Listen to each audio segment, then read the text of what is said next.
Et c'est nous ma cache parce que 15e numéro et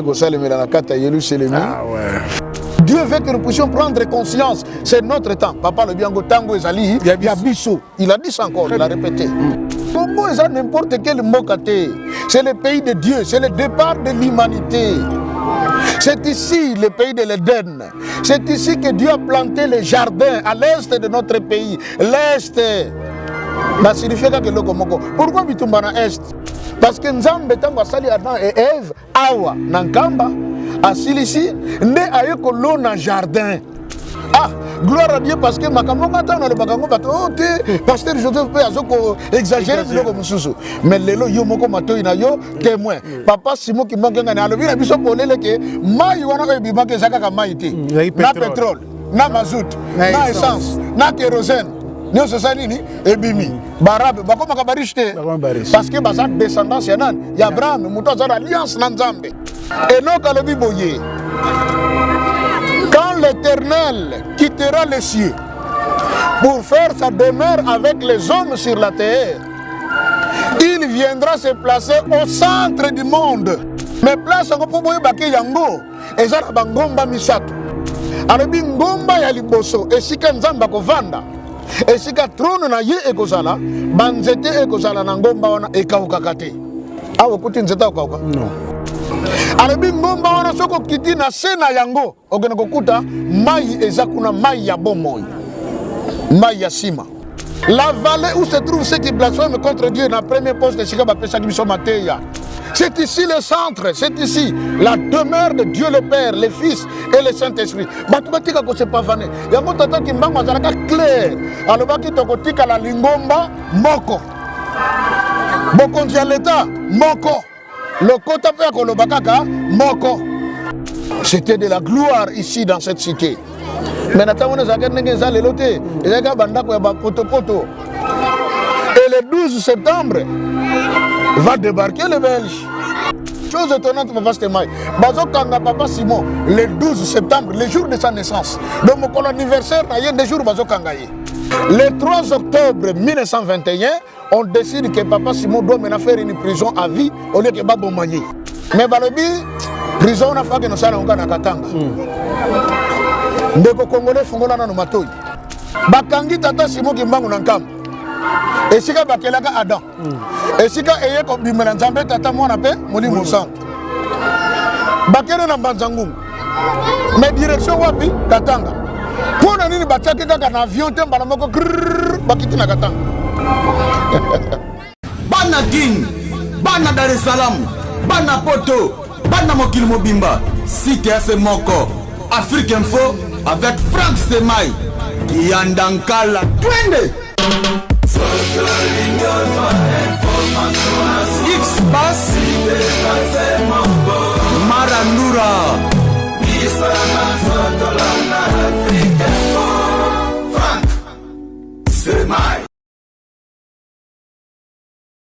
voilà, Bandeko Balandi et Sengoza Abisso et Royeba Kebosé belé à travers le monde branché sur Africa Info, surtout dans le cadre du programme Oyo.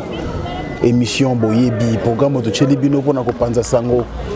Il y a Tata Mfumambanza, Tata Nzambe Nabiso, Boyebi, Papa Eskaka, Simon Kibankangani, et puis tu bandaki sur la divinité, bien sûr, de Papa Simon Kimbango, et deuxième partie, tu bandaki déjà, la deuxième thème Nabiso sur la création. Et je crois, Bino Bolandi, du début. Si c'est quand tu as un premier numéro, là maintenant, tu as un 15e numéro dans l'ensemble. Mais dans le cadre, il y a un thème de création, tu as un 5e numéro, Lelo. Et puis, vous avez la surprise peut-être, pour la quitter. Na simana biso boza komona temple yango wana ezali nango incrustation te ezali pété tout ça ce modèle nini oje ya caméra ezali donc tout ça bel et bien na kati ya Kamba donc na Terre Sainte ndinga benga ngo Yerusalem.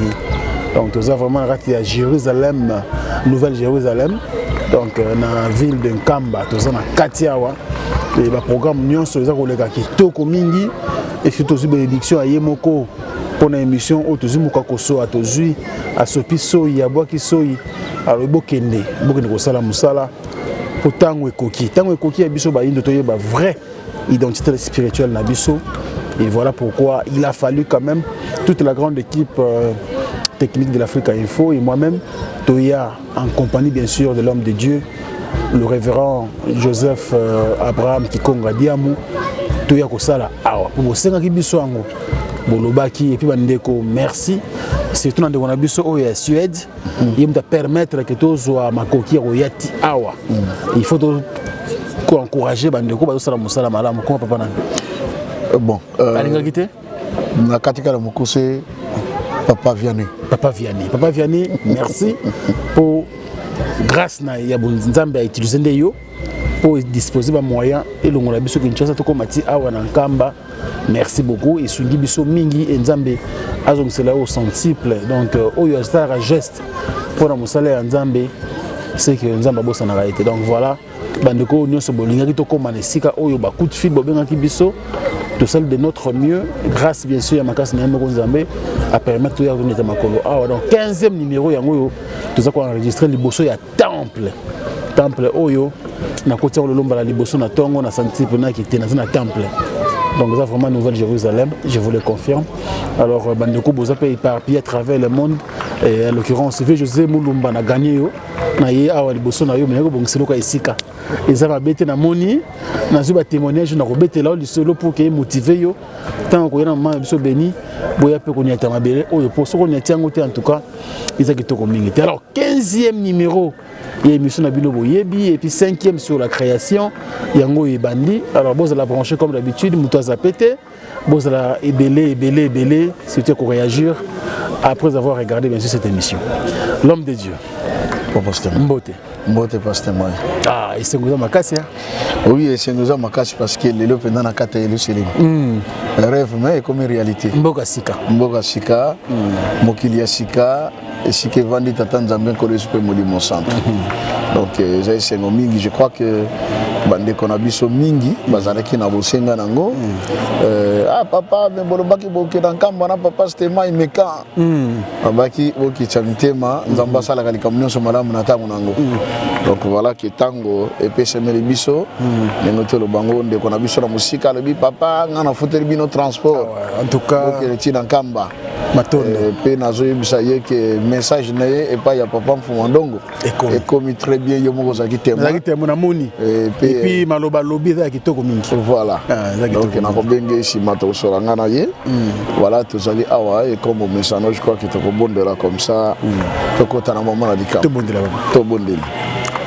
na kombo ya tata ya mwana pe tata molimo santo tata Nzambe kolo Yesu Kristo tata Simon Kimbangu totondi obotondi pambate na bolingo pe bo Nzambe na yo osali biso ngolu ya komona mokolo malelo pe okotisi biso na mabele ya bule na Yerusalem ya sika totiki basi totiki bana totiki makamba ndenge na ndenge tomati na Yerusalemi pona koya kokutana na yo Nzambe mokili alola pe mabele pe koyibana kosala mosala na yo makomi elobi na biso elongo na yo tokosala makambo kokamwa pe yo koyokisa banguna na biso soni totiki tango epai na yo kamba biso ebandeli kino suka okomba tata mwana pe molimo santo amen Alors papa 15e numéro ya ngwe bandi comme d'habitude je crois bah préoccupation ça raté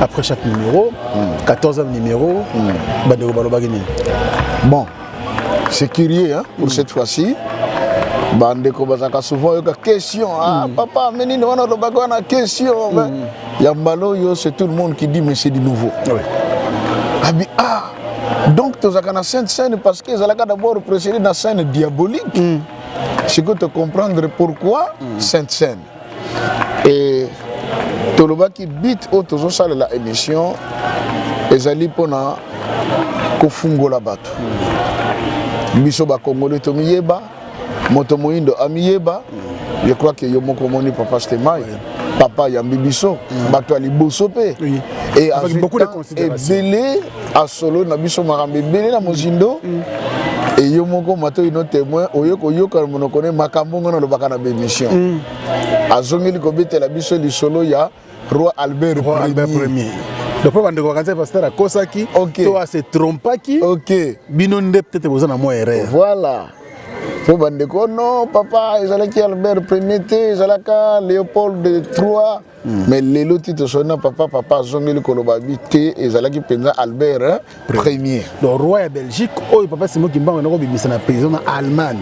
Li solo yango na tam so to éviter. Voilà. Li solo jeunesse li solo zebandaki wana. Et encore bateau ba comment livre ba déformat qui histoire. Papa lelo yemo ko pesi histoire. Alimboli biso. Alobi boye. Ezalaka te ko pona guerre mondiale de bakangaki ye. Donc bateau ba comment ba livre na ba ko solo te. Et loko bakangela ka roi a monaki monté en puissance ya Allemagne. Alors alingaka keneko yekola système na bango eza ndenge nini. Makambo na bango ko nezo legela ndenge nini. Ayaki ko se déguiser comme simple monsieur en Allemagne. Allez avant de ne pas connaître yekola ka système na bango mais on a se camoufler bien ayeko za makangu.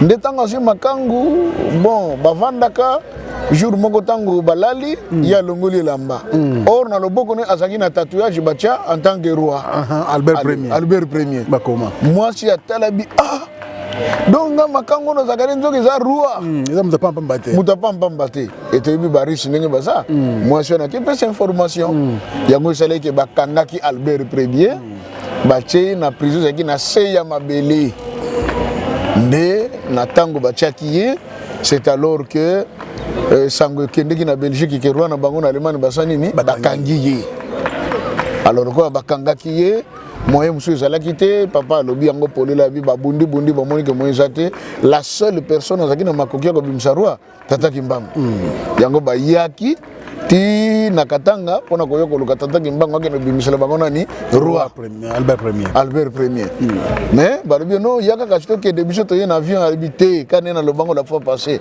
aiboke na bino ngai nazoya mais curieusement tant bakomi na Belgique batala boye papa Kimbangu ça déjà na palais royal oza déjà ouais nazali papa il signifie bien le lobi basolo la kutuka kalikambu ya indépendance ya Congo te ya Afrique mais ya Afrique mobimba parce que Diego ka otango ayaka awana Stanley na Livingstone batinda maka pona koluka makambo tolobaki mikolelekaki mais na retour na bango bakende kinde epa ya roi Léopold ya Belgique opesa rapport nde roi lobi non bino bo susali ndenge nini ono tonto ke na Angleterre to ke no pesa rapport kuna pa habité makambo fuko kende wapi na Vatican na Rome nde ko kende bakendaka ko pesa rapport kuna na ndenge babongisaki ba missionnaire ba yaki pona kote ya lisusu kombo ya nkolo Yesu na libota ya Congo nakata mbanza Congo nde papa expliquer biso malamu alobi yango esalaki Léopold azaki déjà en ampleur depuis na tango wana alors tango beko bimisa siko le roi Albert Ier na kati ya prison et pas papa Kimbangu ba belge balobi te soko fandisi ye awa balema bakoya soko lukaye et kokomela biso susu problème vaut mieux yo omema yo kede na ye epa na bino papa déterminé que Tata Kimbangu tango ayaka na roi Albert Ier bakomelaki ne café là très bien Omoni. Très bien. Donc l'Europe est une rectification de l'histoire. Nana nous va toujours papa Stéma na yoka nga soni te sili comme le bon manga za bongo te photo corriger ngo poza la pena na ndengo esengeli. Siko mutazo beta lisolo ye wana kena ko libérer roi. Omoni apesi biso la vraie version. Donc esengeza makasi parce que 15e numéro et ko salemela na kata yelu selemi. Ah ouais. Et c'est sengo mingi le 3 septembre 2021. Donc Toyoka qui va communiquer dans le temple balobi que non Kalaming était comment le 3 octobre 2021. Donc le 3 octobre 1921, 3 octobre 2021 ça exactement aussi 100 ans. 100 ans. Donc centenaire, il y a condamnation papa Simon Kimbangu. Ils allaient qui commuer en prison à vie. Vous voyez? Mais non, le 3 octobre 1951 le bi nga moyena za sona kata prison oyo ezate ba je non mezonga parce que tanana ne ko habité nkolo yo ça sala ki 30 ans na ya silence nga pena to sala 30 ans prison te yokana ki bongo moyena zonga sona kati ezate ne Tata Kimbangu bimaki na prison Et puis tu as la suite la fois passée. Alors lelo tu y parce que tu allé dans ce nouveau chapitre. Très bien. Toujours sur la création. Alors la création mais que le qui awa to moni ndengeni ni tata nzambe ko le super moli mo santo bakela ki ko na biso Adam. Donc koko mbuki. Oh le to benga Adam. Pe bakela ki wapi awa na ngamba. Donc to mo le mai Eli Belaki, Koko Nabiso Mbuki. Et puis, maman Ève, Tango Basali Yepe, maman Koko Nkenge, et si on a bango bango kutana, yango eza même liboso na biso awa, ndako ba bengi fondation, ndesika maman Nkenge na Koko Mbuki, ba bandako ya kokutanela. Parce que maman Ève banovanda kuna na se na cave. Donc comme kuna tozo moi, babili union so wana po bandeko batala yango.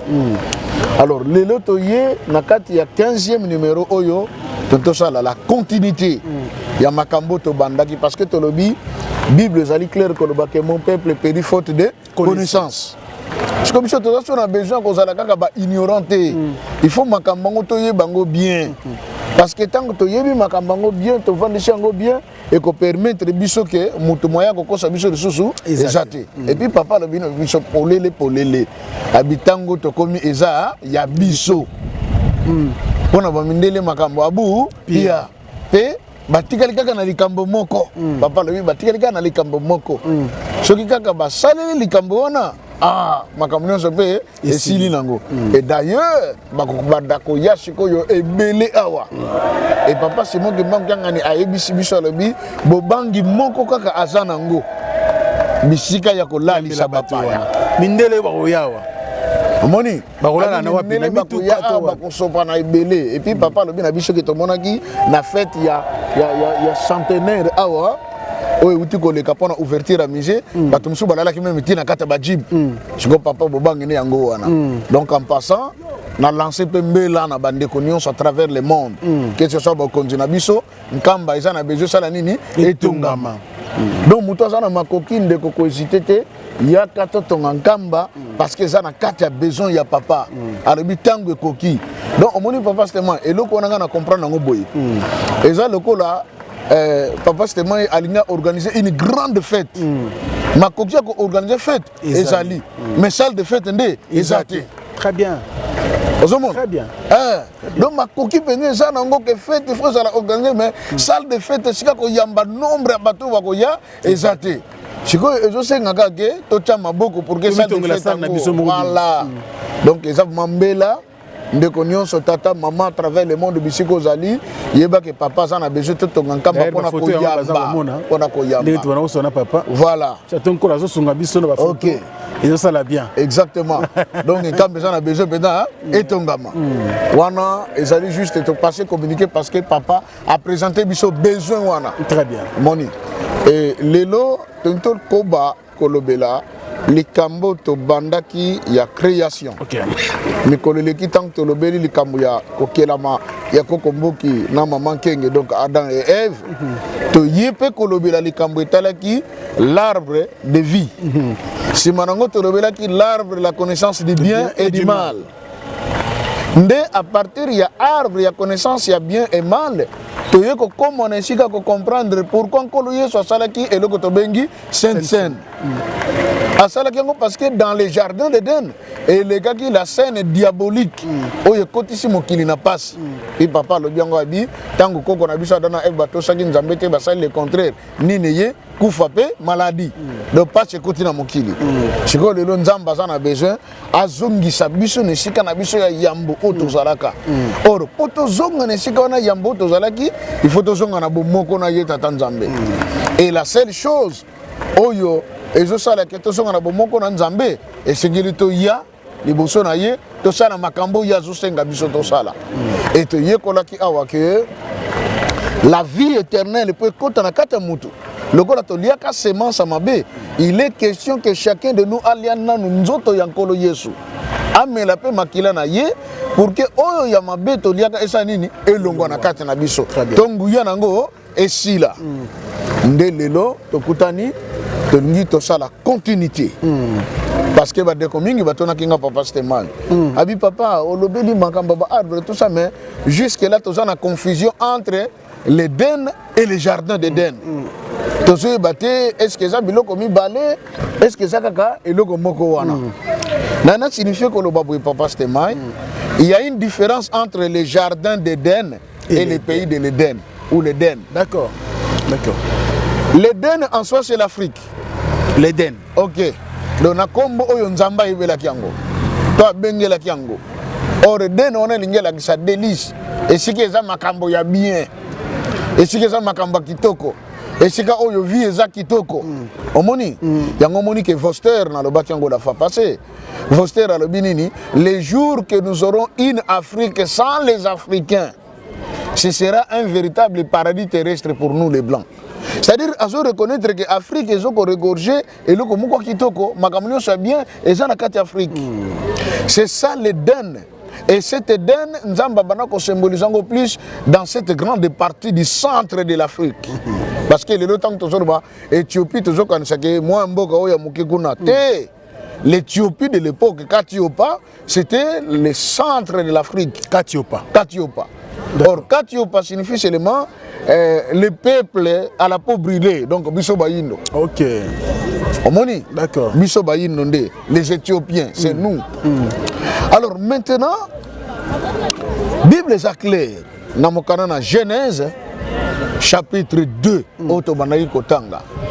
À partir du 8e verset, et je pense qu'il faut autant parce que dans le baki mikolo to banokende verset par verset. To boy ote balobaki kaka o balobi yangote. Genèse chapitre 2 verset 8. Balobi puis l'Éternel Dieu planta un jardin en Éden. Vous comprenez hein? Il planta un jardin en Éden du côté de l'Orient. Dans la traduction monsieur balobi bien à l'est de l'Éden. À l'est. Et il y mit l'homme qu'il avait formé. Donc Zambe a l'oni et langa, ya Eden. Nde azu mutu, o ya salaki. Donc koko na biso mbuki, Adam. Nde Nzamba ke ko chayi wapi na kati ya jardin. Mais jardin go ba déterminer ezalaki na este. Nalingi bande ko siko lelo ba fongola matoyi parce que makambo na lobaki wana ke e comme mabiso ti na Congo e bandi. Vous voyez? Très bien. À l'est de l'Éden, Nzamba sali jardin, à l'oni. À l'oni jardin wana, à l'ona kinini. Les arbres fruitiers. On a kolia ya mutu. À l'oni pe banzeto ezalaki ya équilibre écologique. Aloni bamatiti ya ndenge na ndenge mutofo alia parce que Adam et Ève c'était des végétariens au départ. Bazaka nanu na permission kolia misunité, bambicité, babana kolia bandunda, babana kolia ba fruits. Alors maintenant balobi que Nzambe aloni jardin moko na est ya Eden. Pe balobi boye verset 10. Bolimbisi. Genèse chapitre 2 verset 10. OK. Balabi Where I am. Genèse chapitre 2 verset 10. Un fleuve. Bible Sotakamingi, mon Dieu. Un fleuve sortait d'Éden pour arroser les jardins. Un fleuve sortait d'Éden pour arroser quoi? Les jardins. Et de là, donc à partir du jardin, ce fleuve s'est divisé en 4 bras. Ok.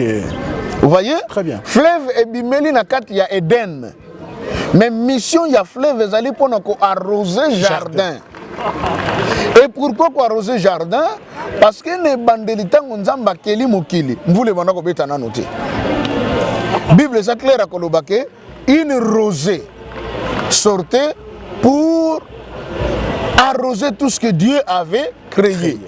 Donc le col a moins humilité moko banako mata pour que banzete ezala toujours bien. Matiti ezala toujours bien. Mais Nzambe abimisi fleuve. Nakata mboka ya Eden po yango e arroser nini jardin. Pourquoi il faut arroser? Parce que muta kokaki kozanga luka koliate. Et c'est là qui banzete ou est un jardin et banakobo tambumanango à tout moment. Très bien. Et la chose qui devait permettre à ce que banzete wana e beau takambuma à tout moment, faut banzetango ezala arrosé. Psaume chapitre 1er, Bible lobby. Heureux l'homme qui ne s'assied pas en compagnie de moqueurs. Vous voyez, qui ne marche pas d'après les conseils des méchants, mais qui trouve son plaisir dans la loi de l'Éternel. Babakisi, il est comme un arbre planté près d'une cour d'eau. Makasa nango moye kauka ezate. Ekobota mbuma nango na tango nyonso. Nzamba yebaki nyonso wana. Ne ayeko sala jardin et pardon, asali jardin pe abimisi mena fleuve na mboka ya Eden. Pour que fleuve wana eya ko arroser nini jardin. Et toye biango, Bible le but que Dieu fit sortir une rivière. Mais balobi un fleuve. Or, c'est quand nous sommes fleuve ezali papa stemai, ezaka pe na plage nango. Donc nzamba ibaki secret d'amour. Que moi c'est na mobile pour bavanda bien, faut pas zaka pe na temps se divertir. Omoni. Normalement papa maman nanda ko ezaka gâter tous les jours du 1er au 30 dans les 4 coins de la maison. Se divertir c'est aussi important. Yango to mona ka bande ko na biso mindele. Akosala na ye toute l'année azosala musala monsieur to comme na batamba vacances akangi musala abimi na mboka na ye azui avion ake mboka mususu mais to mona mingi bakano lekisa batan wapi na ba plage omoni po ba yebi secret nango ba yebi tina nango et c'est une façon de ya ko se défouler ya ko bossa un peu ba stress au vivre na batan eluti ko leka mais biso malheureusement biloko wana to mona kaka bongo alors que nzambo akela yango ayebi yango tina. Très bien. Donc un fleuve sortait de l'Éden pour arroser les jardins. Maintenant, balobi que à partir du jardin, fleuve wana est divisé en 4 bras ou encore en 4 branches. D'accord. Vous voyez? Maintenant, balobi boye. Le nom du premier est Pichon. C'est celui qui entoure tout le pays de Avila où se trouve de l'or. Waouh! Combo ya fleuve ya liboso ezali Pichon. Bawe kabonaki na 4 branches. Na 4 branches. Balobi premier bras. Donc tango fleuve ebimi na Eden et ye et côté na 4 jardin. À partir du jardin fleuve et se divisé et pesi naissance na 4 branches. Mais première branche ou premier bras ya fleuve babingango le Pichon. Ezoko entourer tout le pays de Avila. Omoni, ça signifie que Avila, selon l'hébreu d'aujourd'hui, ça signifie le cercle. Mais ce qui est au Congo, Avila, ça signifie ce qui était perdu. Ok? Christ a dit, j'ai été envoyé comme brebis perdu de la maison d'Israël. Plus tard, tant que le Congo, que non, peuple ango, qui peut pas perdu. Bisous peuple congolais. Oui. Que Dieu est venu retrouver. On comprend? Papa, c'est moi qui manque un tout sur la naïe. Oye que le Congo lobby. Abi, 99 bakota qui na le pango. Mais mon coca kande à kota kité na bampate. Mais quand le bampate saginin, atiki le 99 à quel le bampate ou à kota kité. A tout le monde neza banane. Te répondre papa ça biso. C'est clair. Alors maintenant balobi que ce fleuve là, tango yeko entourer les pays de Avila. C'est que ayana likambo moko boy. Balobi mboka wana ya Avila or ezakuna eza or moko pur. Na continue kotanga balobi l'or de ce pays est pur, on y trouve aussi le bdellium et la pierre d'onyx. Alors, le bdellium, oyoki komba? Bdellium. Et bimisi iranium. Vous comprenez? Okay. Et il y a la pierre d'onyx qui est le diamant. Donc, ça signifie que mboka wana on a koyeba yango. Et si ka jardin ezali, beaucoup de fleuve et bimine Eden et yeko arrosé jardin, mais fleuve ango est entouré tout le pays de Avila. Mais na mboka wana voilà première branche wana. Mais na mboka wana beaucoup de matière moko ya uranium. Na mboka wana beaucoup de diamant. Na mboka wana beaucoup de or. Pe balobi or ango eza pire. Tant na solo bake bakambo etali Congo zaka na Bible, bato bakanisha ki to sala la blague. Vous comprenez papa Stéphane? Très bien papa. Toko kene toko découvrir est-ce que réellement ça RDC ou bien ça yangote. Très bien. Et balobi que fleuve Ango, première branche, yango babengi pichon. D'où vient le nom pichon? Est-ce que Nzambe penza benga kango pichon? Je dis non. Pichon, c'est un nom d'un chercheur français. Ah ouais? Oui, Nathan Gango dans un ouvrage, je ne sais plus trop me rappeler. C'était un chercheur français. Oyo tango ba yaka na ba tulokola ba Stanley, ba Livingstone et tout ça. Pichon aussi à Yakati na Congo awa. Et c'est là qu'on a gardé peu souvenir na ye. Son nom se retrouve dans la Bible. Mais comment que dans les documents. OK? Oyo ezalaki écrit na kati ya journal Zaïre Actualité. Et si ka ba décrire comment bana Israël balongwa ki na Israël. Bayaki kosala migration à Bango en passant par l'Égypte, Bakeiti na Soudan, titi na tangi la fois passée, tiba ko former le royaume Congo. Diego Cao, dont j'ai retrouvé d'ailleurs le nom. Ndeko atina kinga kombona vraiment tata ki mbangwa pambola yo. Na lukaki kombona parce que na bungisa kango. Le vrai nom de Diego Cao est Ali Duarte Lopez. Duarte Lopez. OK. Ok. C'est son vrai nom. Comme on est Duarte Lopez. Maintenant, tango yé, ami pesi combo ya donc sobriquet il y a Diego Cao. Elingel aksenim. Diego. OK? Bandeko balobaka italien. Un peu les portugais forts. Diego signifie Dieu. Nzambe. On a eu Diego Maradona. On l'appelait le dieu du football. Diego signifie Dieu. OK? Cao signifie chien. Donc Diego Cao s'est déclaré comme le dieu des chiens. Bambouan de Bisso. D'accord. Vous comprenez? C'est triste, hein? Donc on comprend le Camboy. Donc Diego Cao signifie le dieu des chiens. Oh. Donc ayeko qualifier Bisso le la Bamboua. Yende Nzambe na Bisso. C'est ainsi que l'histoire de Père Noël, le bandela qui tient pas na Bisso wana banza Congo. Batongaka ndako moko ya banzete ya likolo ale batie mundele moko kuna likolo balatisie bamande familai bilamba batie babilambe belé kuna batie ba bonbon batie ba biscuit batie biloko belé bayebisi peuple Congo ke botika ko sambela Nzambe na bino a répondre en retard oya biso soko sengi kaka mbala moko seni apesi ale peuple tango bakoya soko bafukami basengi wana ale mundele na boaki biloko bien Nzamba ba mindele penga répondre vite. C'est triste. Alors nous on était devenus comme des chiens. Triste. Diego Cao, mais de son vrai nom Duarte Lopez. Alors un pichon français se retrouve aujourd'hui écrit dans la Bible. Mais bakoko ba yebisaki dans la Palestine, yé Duarte Lopez alias Diego Cao, balobaki na yeke no kende na Égypte pour que no kotuluka bateau yo za na bango bosenga. À partir de l'Égypte, à Idriss, qui était un ethnologue égyptien, pour au moins un bateau, il faut au moins embouchure du fleuve Sambatiyon. Voilà comment on appelait ça. Ok. Le fleuve Sambatiyon. Vous voyez, c'est celui qui est traduit par Pichon dans la Bible. Sambatiyon, Pichon. Vous comprenez donc bateau basali moi ba philologie ba comprendre. Sambatiyon qui devient Pichon. Balobaki que quand on est allé traduire la Bible, balobaki ba pesa ki loi na bateau bazo traduire, ba occidentaliser ba kombo ya bisika na ya bateau.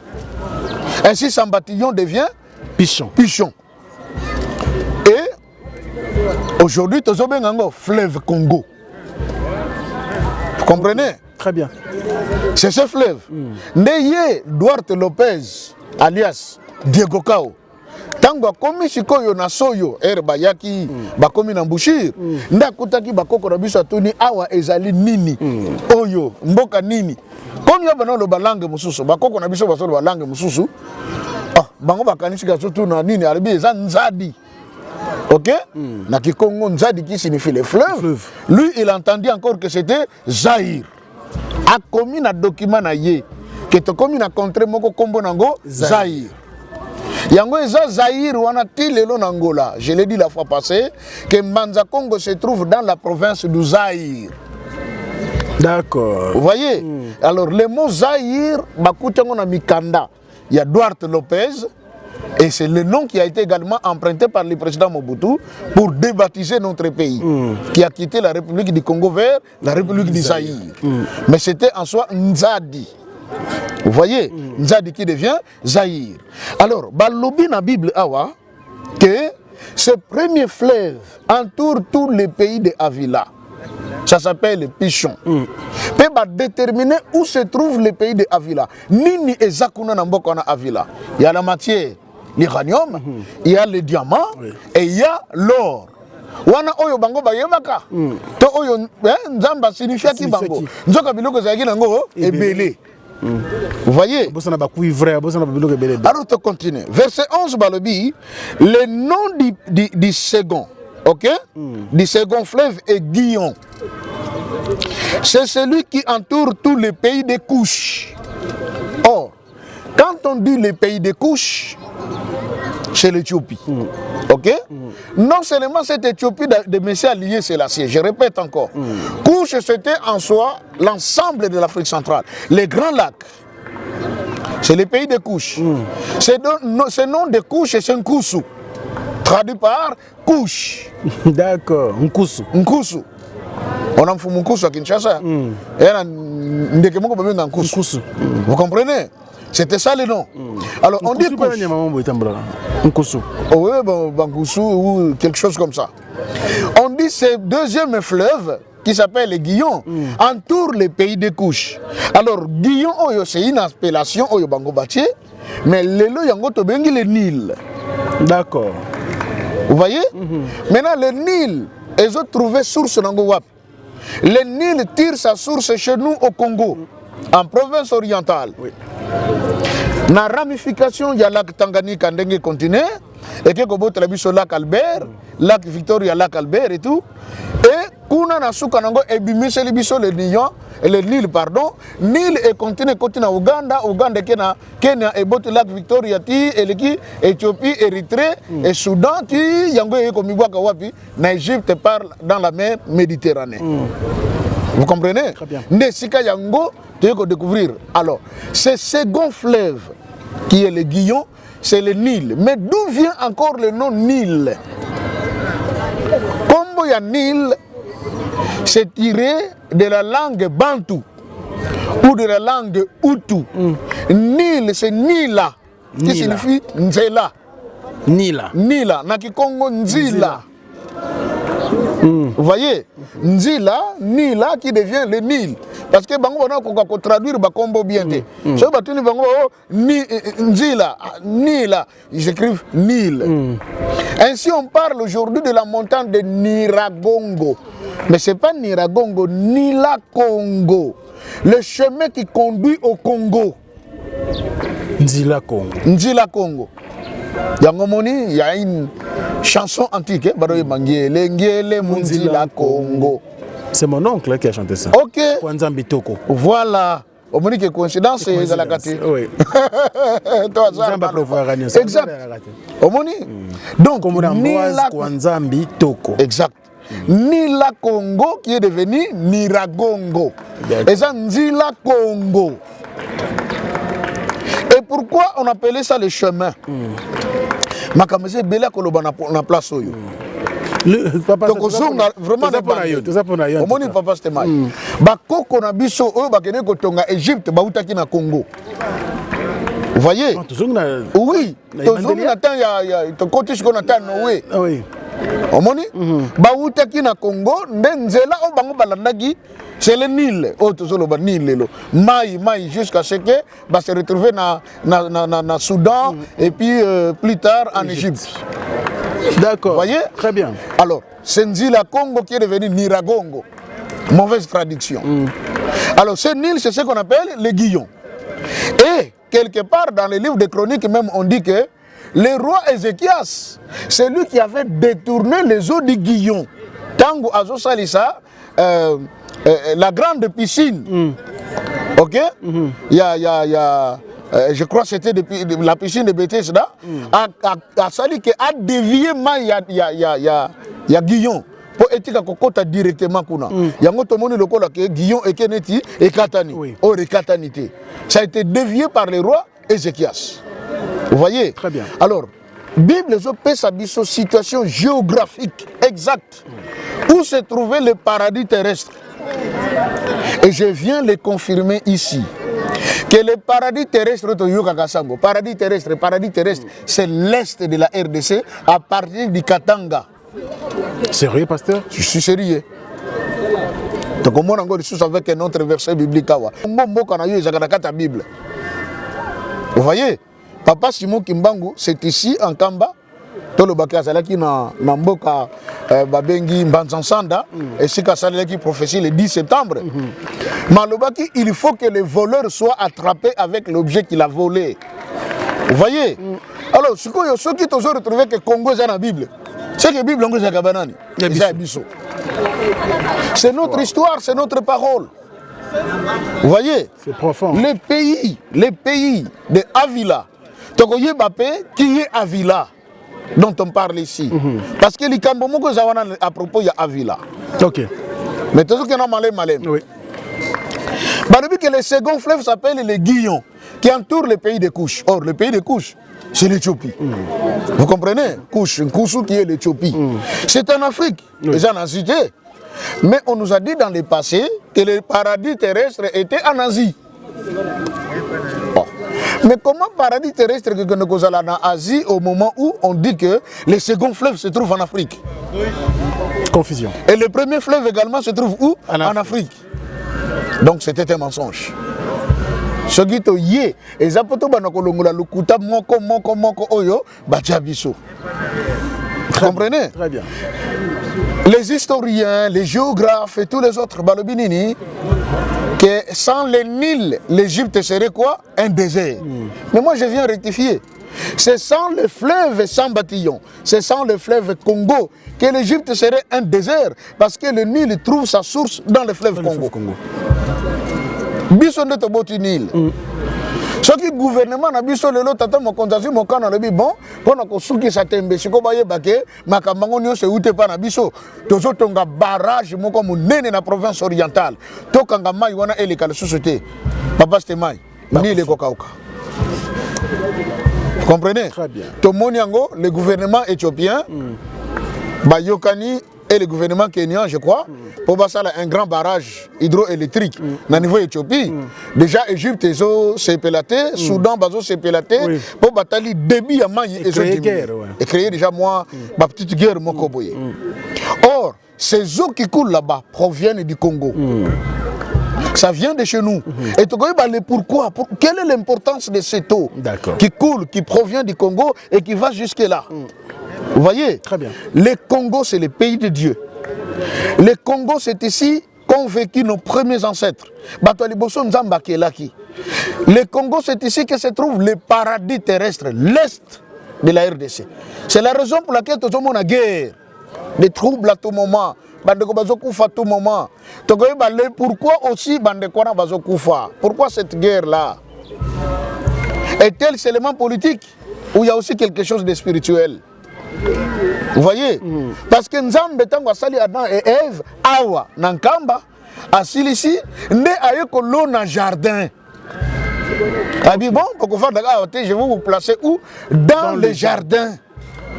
Quand on parle même du mot Lubumbashi, c'est du Congo Lubumbashi, donc Bobombamboka, c'était un lieu secret pour Dieu. Vous voyez? Et puis tu peux comprendre, quand partout tout ça papa c'était mal. Donc il faut pourquoi papa Simon Kimbangu est allé seulement faire la prison à Lubumbashi? Et ça peut dans la Bible. Belge bazaki na pouvoir nyonso ko papa Simon Kimbangu batie un avion bakire na Belgique. Mais ils n'ont pas pu et puis les kanishango zoki bango ndenge bakire nika na Lubumbashi. Ce n'était pas eux, c'est lui-même qui les conduisait. Ah oui. Vous comprenez? C'est lui-même. Parce que le Baginini, les autorités politiques voudront imposer un long silence à mon corps physique. Mais c'est en ce moment-là qu'on a en action pour agir spirituellement. Vous voyez? Très bien. Alors, le paradis se définit bien là où vivaient Adam et Ève. Depuis Lubumbashi, nous montons jusque dans la province orientale. Toute la partie est constitue le paradis terrestre. Mais le pays de l'Éden, c'est l'Afrique. Vous comprenez? Et la source de l'Éden, c'est Ngamba. Le départ de tout. Et on dit, le nom du troisième est Idekel. C'est celui qui coule à l'orient de la Syrie. Vous comprenez? Donc, le fleuve est bandeli à Congo et continue. Et le qui est na Kenya, et qui est na Soudan, et qui est na Égypte. Nana rectifié le Gomoko.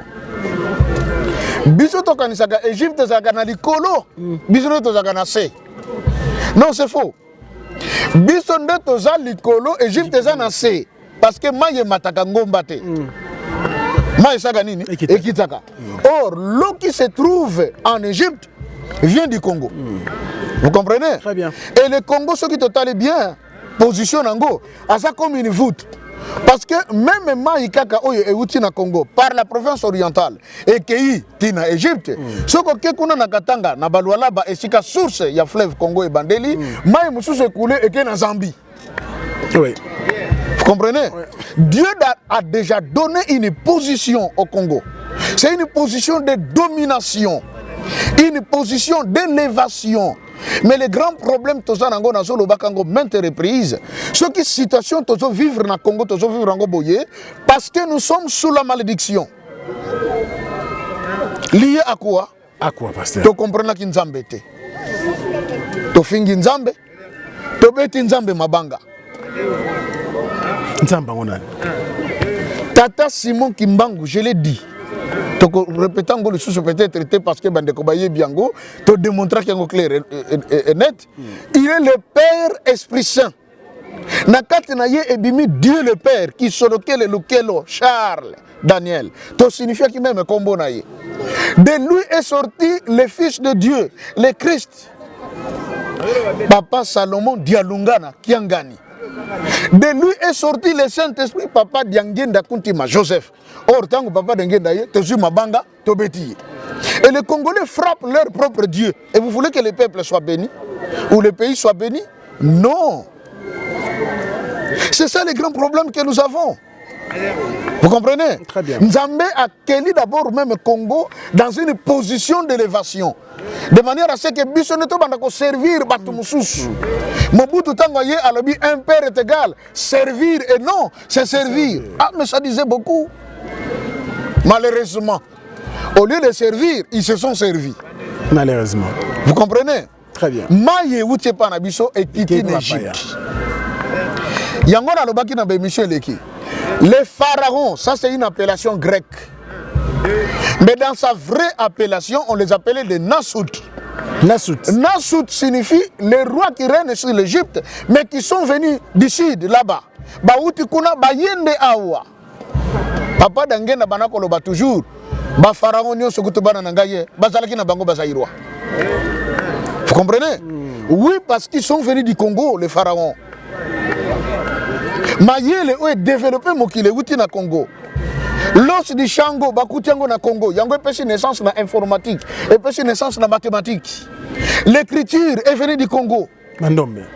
Non seulement le Mandombe, les hiéroglyphes sont venus du Congo. Parce que le roi qui régnait en Égypte, on les appelait les Nassout, Bato Baouti na Congo, Bayeko régnait Awa. Nous sommes la source de tout.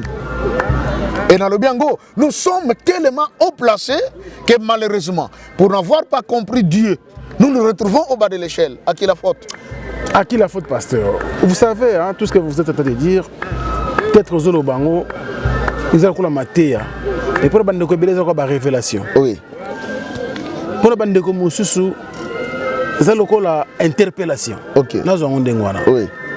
Alors, nous avons interpellé Bissot. On a chepé un point, à moi virgule, avant de continuer. Ok. Nous avons interpellé Bissot. La fois passée, il faut 50 ans de pardon. Mais si quoi, pasteur, tout le monde a bisika oyo yebi ya ndenge na ndenge. Mutura mutava na ndaku na ye afukama asenga nzambe pardon. Ezala ba oba participaka. Ezala oba botamaka na nuté. Ezala ba oyo ba monaka même passer na ndenge salamaka. OK. Bangono so bazali, ça c'est la deuxième sous-question.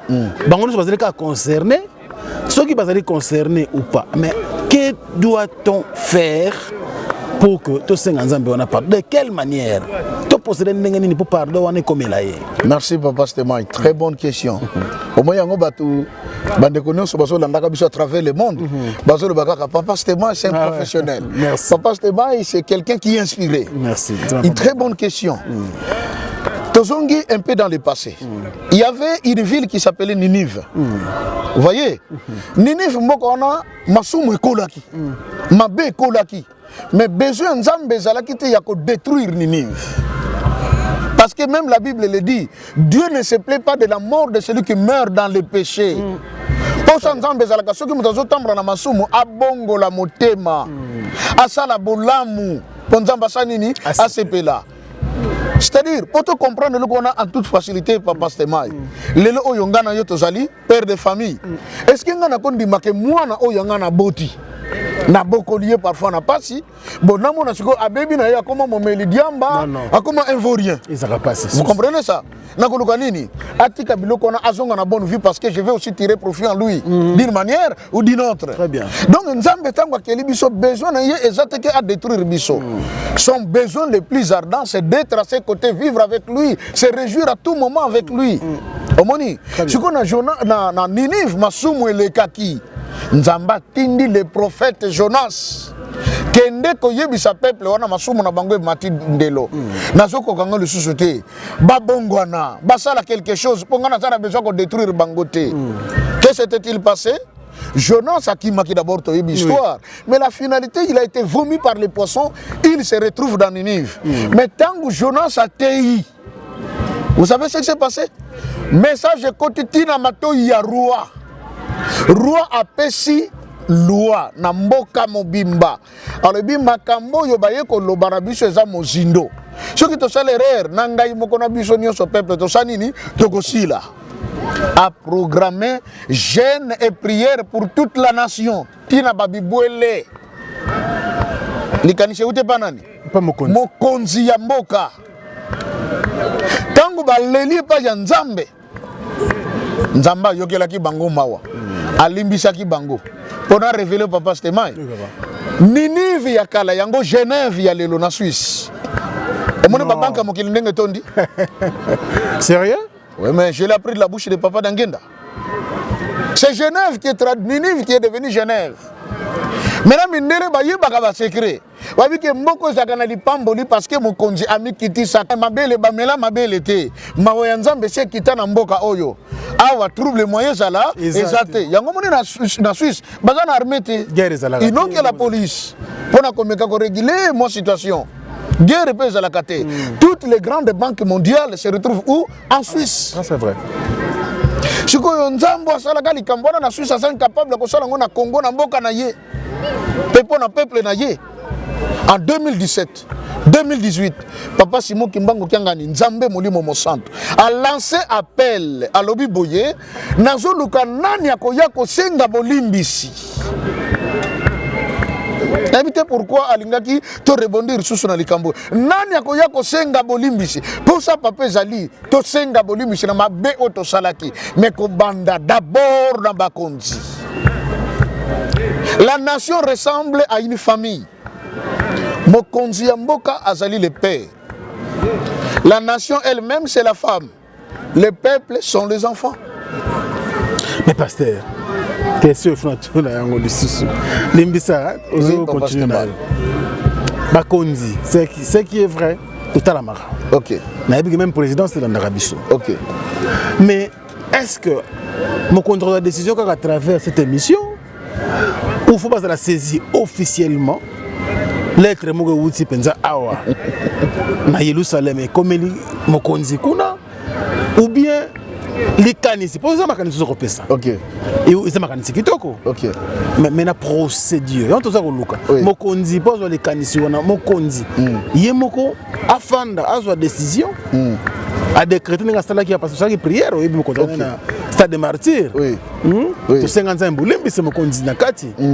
Mais est-ce que obandela les sous na stade de martyr to il faut aya awa na nkamba, il faut qu'il y ait un tombeau aya je sais pas Mais quand on limbola biso côté on a pas conduit certainement bazolanda biso. Merci papa Stemai, na ba conduit bazolanda biso na nalo baselema boye.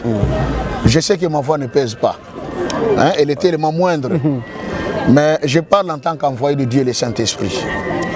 Namboka Ninive, roi a sengakate que le gouvernement d'Israël est salé Mukanda. Mais bayoka qui le message du prophète Jonas. Vous comprenez? C'est-à-dire le message est directement et pas Yanzambe. Parce que j'ai toujours dit le prophète est le porte-parole de Dieu. Quand il parle, ceux qui ils ont la vie. Donc, Nabakondi. Il n'est pas nécessaire que c'est papa qui doit écrire. Là, c'est comme, et comme il y a imposition de la part de papa. Non. Je parle en tant que son envoyé, lui le Dieu. Moi, en tant que prophète, j'ai compris qu'il y a un problème. Papa, c'est moi qui prophète était. Il est le Père Esprit Saint. Mais nous, ses envoyés, c'est nous qui sommes ses prophètes. Nous parlons en son nom. Vous voyez? Jonas Tango, le Bible continue à yokaki. Basale laki. Nathiolipe et loko et les gars qui n'a stade de martyrité. Maintenant, c'est le man éclaircir boye. Ngai nasali mabe na papa Stemai. Mais les sigana kosenga bolimbi si dirait que na yo muto nasali mabe. Oza wana, oza vivant. Mais ngana ke et pas ya de konabiso chaton cool. Ah, papa Stemai, obi limi sanga kaka. Po makambo na sala ki pendana ezaki bien te. Mais il est capable de faire ça. Mais quand il n'y a pas de mouton, ça qui m'a dit, Azawana. Comprenez? C'est lui qui a des oreilles pour entendre, qu'il entende. Vous comprenez? Très bien. Donc, je crois que c'est ce qu'il faut. Au moment où tu es solo là tout à l'heure, je me continue à faire ça. Tu me dis que je solo. Notre pays a quelque chose de très grand, mais malheureusement, ce peuple est toujours rêvé. Parce que le grand du monde, Balobi Boye, l'avenir du monde se jouera en Afrique. France Fanon Alobi, l'Afrique a la forme d'un revolver dont la gâchette se trouve où? Au Congo. Or, dans Yango, au Congo, il faut un bêta pour que Makambo se déclenche. Monde et Kotana, Air Yassika, Tango Sanini et Koki. Mais Bissot Congo est toujours rêvé.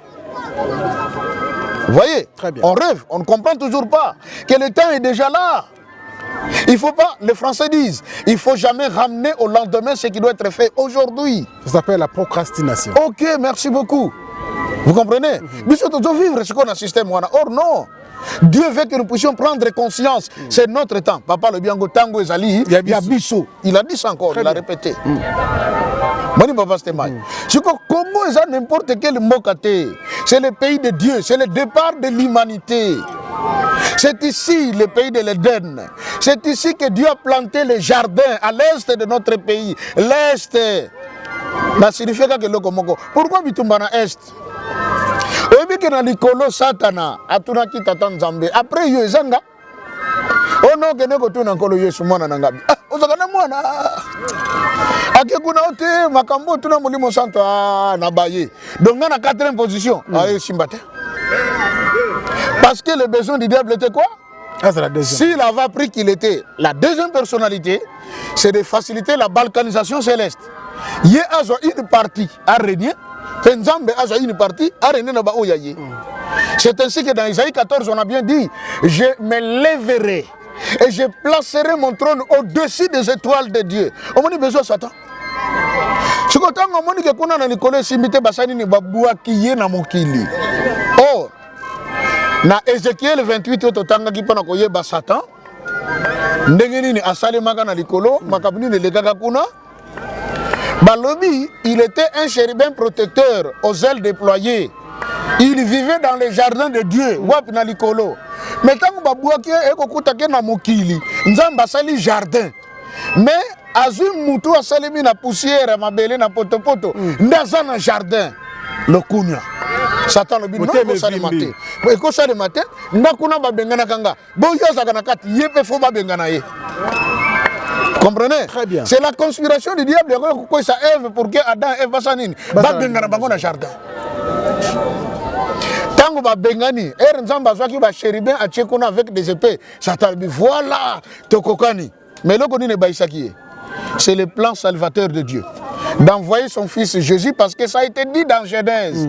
Je mettrai une inimitié entre toi les femmes et les serpents, entre ta postérité et sa postérité. Pensant que postérité à moi c'est qu'il y a écrasé au moutou. Alors le diable s'est rendu compte que Christ a yéna mokili a kobebi sanga makam. Donc mouta comme il a droit à zonga wapi dans les jardins. Nzamba kosi Satan. Et puis comment? Satan quand il s'agit que ceux qui bisono te kufi na mokili to tozo vivre boye. Demain il y a ceux qui kozala kaka na jardin d'Éden na est ya mboka. Nzoka nzamba eko bomba jardin ya solo koto. Vous comprenez? Très bien. Maintenant, il s'est dit, comme c'est là le jardin de Dieu. Et si quelqu'un va dire, il va détruire. Alors, Bitumbana Est. C'est la partie la plus instable du Congo. Vous comprenez? Et ça, quand il y a Satan. Voilà pourquoi cette guerre de l'Est, elle est à la fois politique et à la fois spirituelle. Il y a quelque chose de spirituel, Papa Stemai. Balobi Boye, ces fleuves qui sortaient de l'Éden et qui arrosaient les jardins, la première ramification, la première branche qui s'appelle le Pichon, qui est le fleuve Congo, entoure le pays de Avila. Tomoni caractéristique. Balobi connaissana uranium, connaissana diamant, connaissana or, et or on est pire. Ah, tout le monde, oh, bah, Chinois va tenir à Est, bah, je vais exploiter nini. Or. Bazo exploiter nini cobalt. Vous comprenez ça? Les oyo, je n'ai rien à prendre aux politiciens. Baye bien que le monde d'aujourd'hui, c'est le monde numérique. Mais la matière principale qui permet le développement du numérique, c'est où? Au Congo. Et nous négligeons. C'est écrit dans Genèse chapitre 2. Ok. On y trouve le bdellium, l'onyx et l'or. Pour la meilleure compréhension. Vous voyez?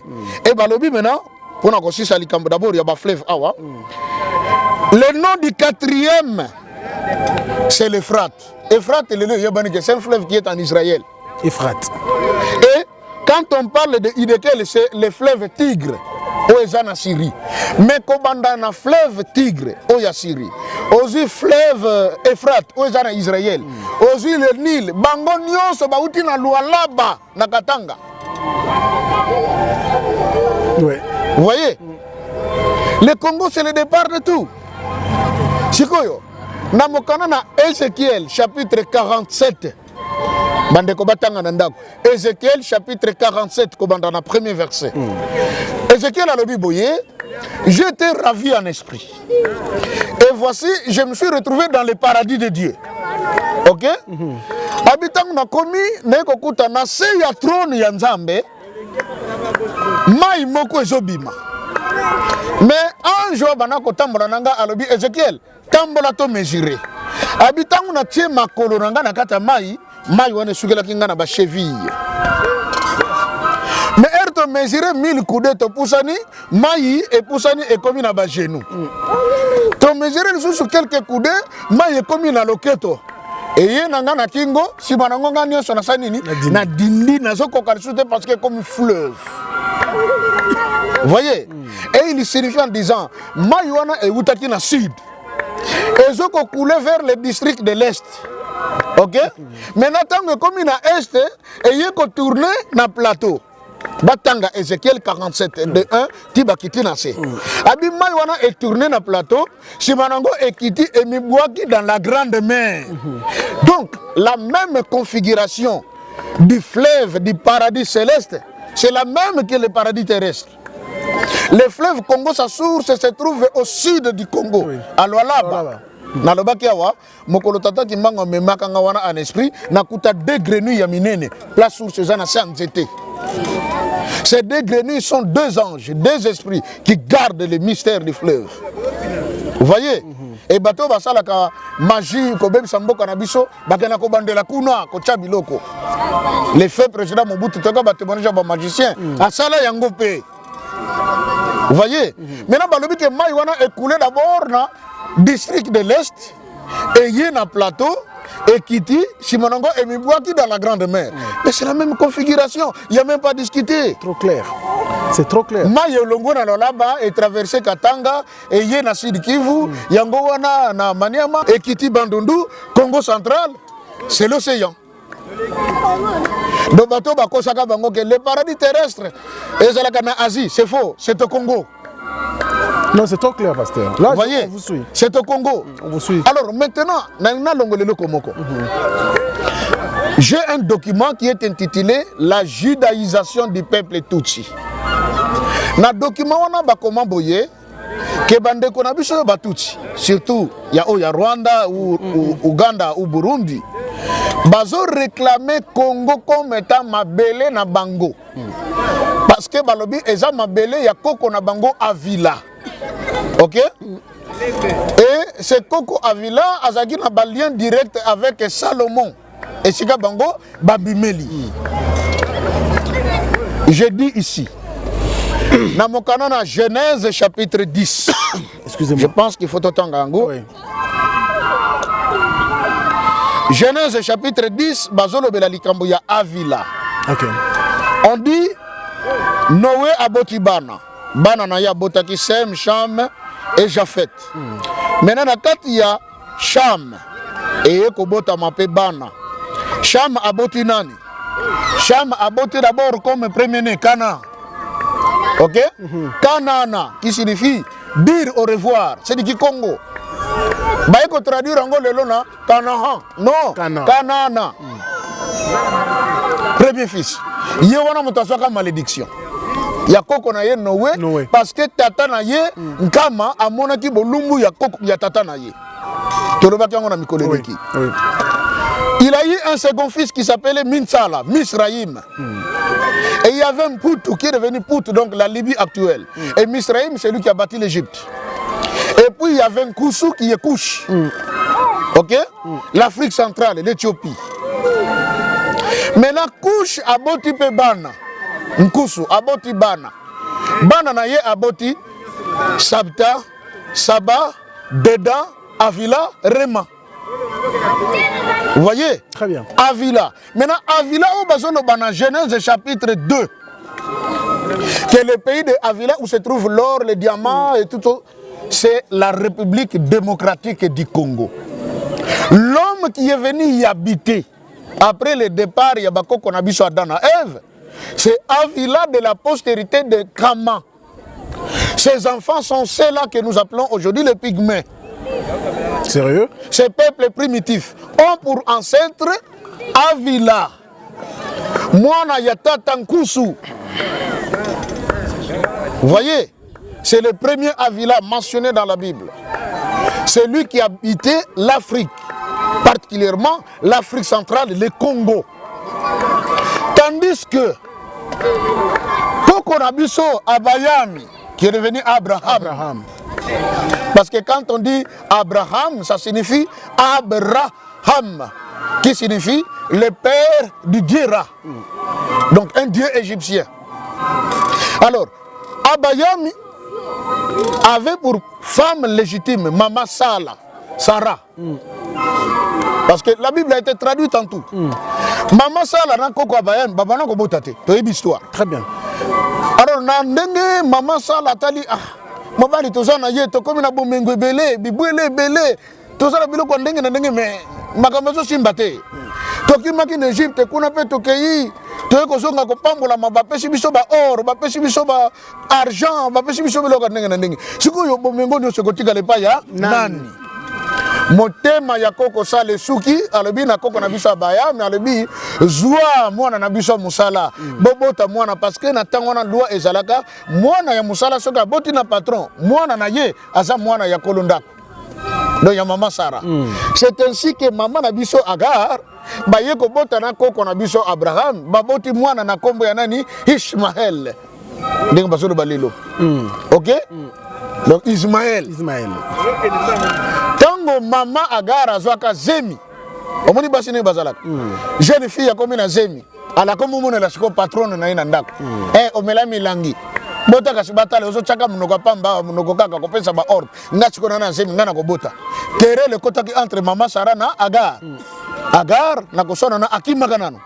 nzamba gangiri alabi zonga kote uti kende ko senga bolimbisi et pas ya maîtresse na yo asenga bolimbisi simanongo Ismaël asanini abotami 10 ans plus tard c'est alors que Isaac azobotama et Isaac abotami Maman Sarah ko surprendre Ismaël azolo ba makamba mabe et pas ya Isaac kande sali abi soki na kobi kotika mwana lobi ya komona la mwana na ngai mutoza héritier légal ya biloko na biso eza Isaac c'est là que Nzambe même à côté likambo ya maman Sarah omona ki awa na tongo na Tanzania papa zalaka pour ba maman on comprend pour ayebi que c'est des sexes faibles il faut les soutenir sinon bébé ko ya alors Nzambe à côté li maman Sarah tata molimo sant habité Abraham tosa makambo mwasa lobi bengana Agar akende nde Agar tango bimi na mwana na Ismaël ba komi na désert na Arabie Saoudite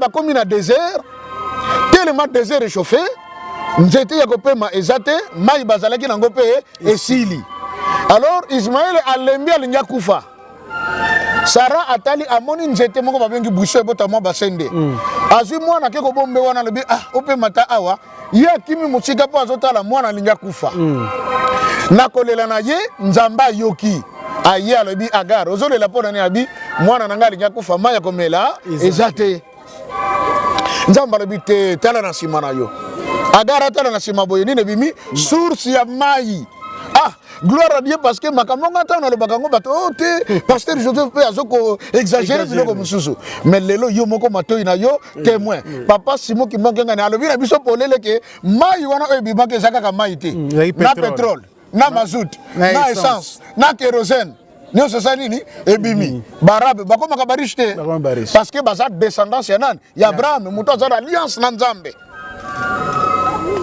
Vous voyez? Très bien. Mais l'enfant de la promesse, c'est Isaac. Ainsi, Ismaël a s'établir dans Katia, Arabie Saoudite. Donc les peuples arabes ont pour ancêtre Ismaël. Moi, Agar. Moi, Agar. Maman est égyptienne. Maintenant, il y a que ça que maman Agar Kenda, maman Sarah, a tika la Kenda Koko Abraham. Quelque temps après, maman Sarah Koufi. Koko Abraham a tika la Kafef. Mais Nzamba lobaka na yeke na ko komisa yo feko à l'extrême. En réalité Nzamba yeki ko rajeunir yé. D'Abraham azoko ki moi jeune. Mais c'est dit ngana zana no jeune na ko vanda ka boy. Aye ko bala mwasi ya misato. Kombo na ye mama Ketula. Traduit par Ketura. OK? Ketula ou Kitula changer. Kitula. OK. Avec cette femme Abraham a bâti 5 enfants, 5. Wow. Ba Jokshan, ba Ophir, ba Dedan, ba Saba. Vous comprenez? Nde, ba lobi lisusu Avila. Donc Abraham peut abotaka mwana na kombo ya Avila. Siko qu'est-ce qui se passe? Nzamba lobi te. Bango baza ba héritier te. Mutakotika la héritier eza Isaac. Bango pe zwa ndamba bomengo na yo pesa bango tinda bango bakende ailleurs. Pour batia trouble te na mwana yelaka. Qu'est-ce qui va arriver? C'est que bana wana ya mama Kitula ou Ketura ba longwe nesika koko Abraham azalaki ba ye ko fanda une partie na Arabie Saoudite, les autres be ko fanda na Yémen o ya lelo li Yémen. Masonge moko zalaka na sekuna vers la mer Rouge. On appelle ça le pays de Ophir. Ou encore le pays de Avila. Vous comprenez? Très bien. Siko yo bande konabiso ya batutsi. Tango balobi ke Congo za mboka na bango parce que za mabele ya koko na bango Avila. J'ose croire bazalaka mal informé. Biso Avila oyo ya Congo, c'est lui qui est le descendant donc Mwana ya koko na biso Nkusu Kush. Tandis que Avila ya Ophir na Yémen ya lelo azali Mwana ya Ketura na koko Abraham. OK. Qu'est-ce qui se passe? 1 Roi chapitre 10. Bapesi biso histoire na 1 Roi chapitre 10. Ezali histoire ya roi Salomon avec la reine de Seba. Na rectifié. Ce n'est pas la reine de Saba. La reine de Seba. Saba et Seba, deux personnes différentes. Saba ototanga kawana balobi reine de Saba. Saba wana ezalaki mama Mankenda Saba. OK? Yé mutaki ko bâtir le grand empire du Soudan. Mankenda Saba. Ndetango balongaki en Égypte. Bazo ya ko mata bakomi na Soudan. Mama Mankenda Saba atambusaki le peuple du Solele. Alors, de l'autre côté, c'est la reine Makeba, qui est la reine de Seba. Ok. Yé wananda kendake pa ya Salomon. Pour la koyoka bouanya ya Salomon. Omoni, pourquoi kendeki kuna? Salomon abimeli na lignée nani? Ya Isaac. Vous comprenez? Oui. Isaac a boti Esaü na Jacob. Jacob a bota Juda. Na Juda a bima Isaïe. Isaïe nde a bota David. Na David a bima Salomon. Tandis que la reine de Seba, ou Outaka na Yémen, abimeli na lignée nani? Ya Seba, mwana ya Ketura na Abraham. Donc, na Salomon, bazalaki bandeko. Era yoki sango ya sagesse à Salomon, nde akangisaki or o azaki na Ophir. Na ba parfum. Na biloko nyonso malamu, amemeli ndeko na ye pona kene kotala ye. Mais Bible est claire. Tango ye kopesa ngo Salomon, atali bouania ya Salomon. Atali organisation ya royaume. Atali ndenge na Israël makambo zalaki kitoko. La Bible dit akatani souffle et lequel y est. Reine a tombé amoureuse ya Salomon. On ne nous dit pas tout comme j'ai toujours dit. A tombé amoureuse et la reine est tombée enceinte de Salomon. Salomon a libéré qui reine pour azonga na mboka na ye. Bible le dit, le roi Salomon donna à la reine de Seba. OK? Tout le présent digne d'un roi tel que Salomon. En outre, OK, il donna à la reine tout ce qu'elle désira. Okay. D'abord. En outre, elle lui donna des présents dignes d'un roi tel que Salomon. Apesi d'abord par reine oloko ya sengaki. Wazaki nango besoin. Ndesima nango apesi ye nini biloko. Parce que reine ayena mwana ya Salomon. Mwana ya Salomon c'est un prince. Ako kenoko vanda bongote. Bazupe bomengo. Basadini bapesi ye. Et l'enfant qui était né de la relation de Salomon avec la reine Makeba s'appelait... Ah mon Dieu, comment le nom peut m'échapper? Ça viendra. Ça viendra. Vous comprenez? C'est ce roi-là, le nom m'échappe, qui est l'ancêtre d'Alié Sélassié, le Négus. Ok. Voilà, il s'appelait Ménélik. Ménélik. Ménélik de Koko Yabatusi. Vous comprenez? Ndebayeko vanda na Yémen. Comme Azalaki prince, après le départ de sa mère, elle avait hérité le royaume. Mais ye aye ko sala en sorte que royaume na ye esuka kaka na Yémen et traversé et yeti en Éthiopie au yalelo. Ok.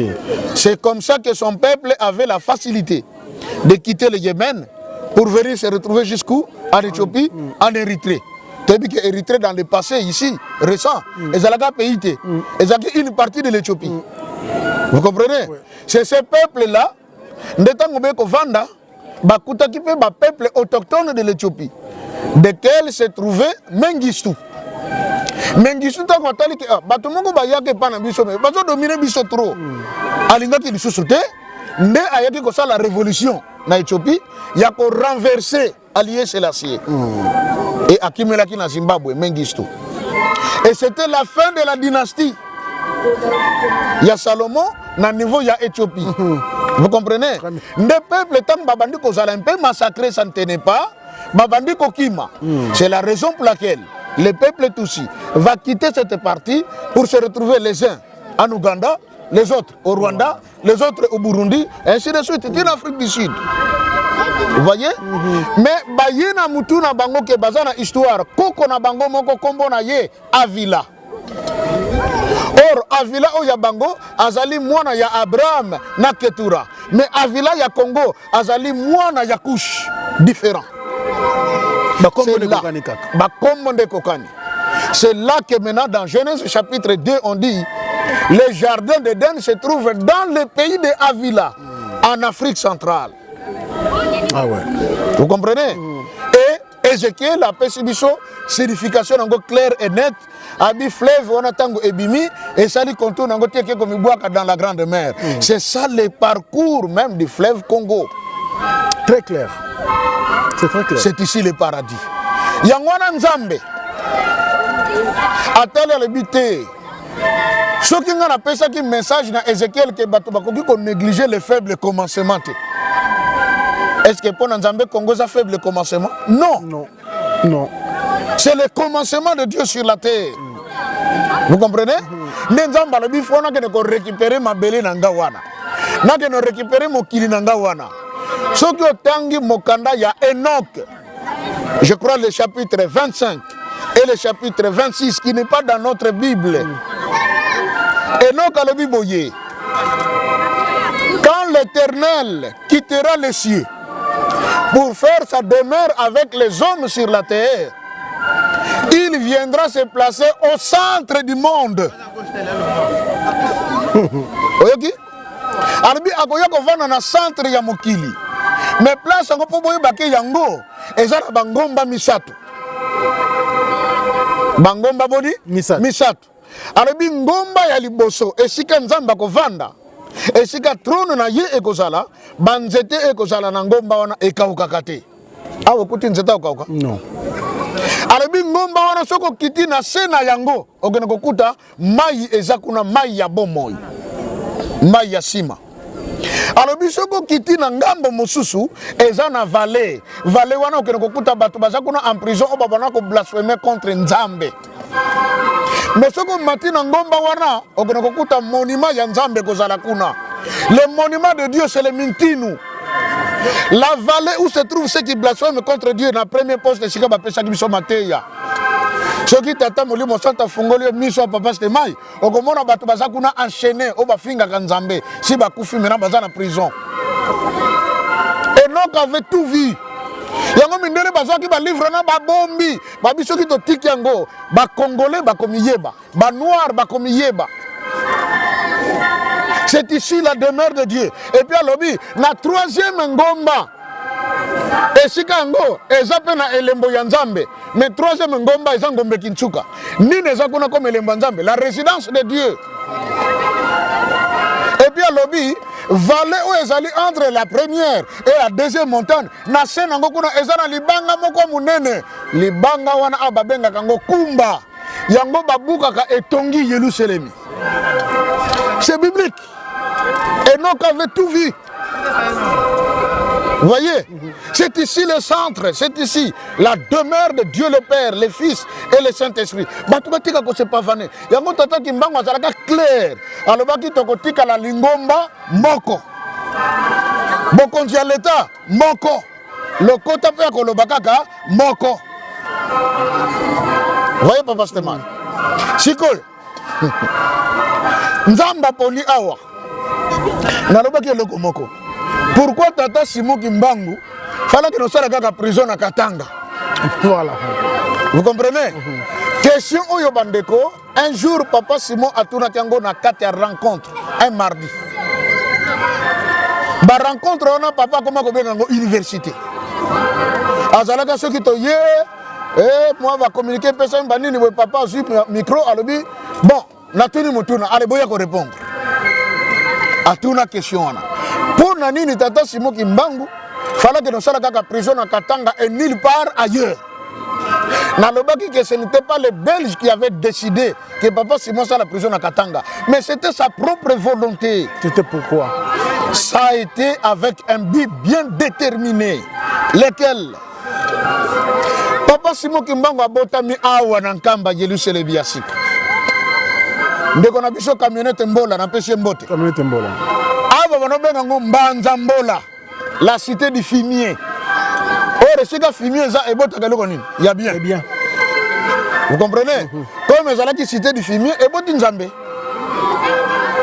sikoyo tango abotami awa abandi pe musala na ye awa ndebe ko kangele wapi awa le 10 septembre zaka na mboka Mbanza Nsanda ma yebisi ba yeko nyonso na bato azaki na bango abi il n'est pas convenable pour un prophète akangamela libanda Jérusalem tokende parce que tango nanga esa nini ekoki le 11 bakiti ba kota Yerusalem na 17h bakoti awa na nzela se il chantait. C'était de la gloire ici dans cette cité. Mais maintenant, on a et le 12 septembre, va débarquer les Belges. Ou les responsables des Belges avec ces militaires pour l'arrestation de Papa Simon Kimbangu.